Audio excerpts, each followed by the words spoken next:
ভাইরে ভাই, সবাই বলে সুখে থাকতে নাকি ভূতে কিলাই। তো আজকে আমি বাসায় বসেছিলাম, তো বসে থাকতে থাকতে মন চাইলো যে ফিশ গ্রিল করব। তো ফিশ গ্রিল করতে গিয়ে আমি ভাই পুরা কিচেনের অবস্থা বার অবস্থা বাজাই দিয়েছি। তো চলুন ধীরে ধীরে দেখতে থাকুন কিভাবে ফিশ গ্রিল করি, আর আদৌ ফিশ গ্রিলটা কেমন হয়, ঠিক আছে? আর আদৌ ফিশ গ্রিল হয়েছে কি না এটা জানাবেন আপনারা। তো চলুন বক বক কম করে রান্নার দিকে মন দেওয়া যাক।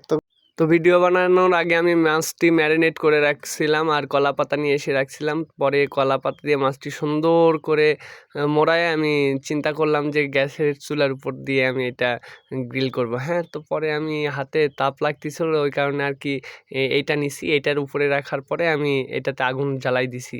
তো দেখা যাক শেষমেশ কি তৈরি হয়। হ্যাঁ, আপনারা দেখতে থাকুন এবং সাথেই থাকুন। ভিডিওটি কেমন লাগছে অবশ্যই কিন্তু কমেন্টে জানাবেন। তো আমি একটু পরপর কলা পাতা আর কি চেঞ্জ করতেছিলাম।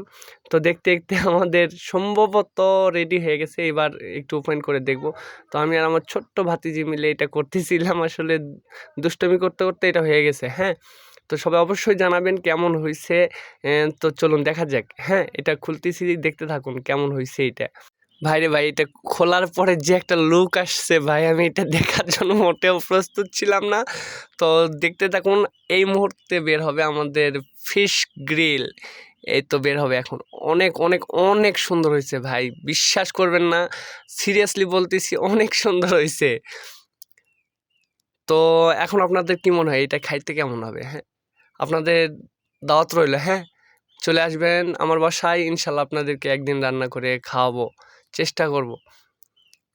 জানি না কেমন হয়েছে, তবে যতটুকু পারছি চেষ্টা করছি এবং আপনাদের সাথে শেয়ার করছি। যদি ভিডিওটা ভালো লেগে থাকে অবশ্যই অবশ্যই লাইক করবেন, কমেন্ট করবেন এবং শেয়ার করে দেবেন এবং জানাবেন যে কেমন হয়েছে ভাই।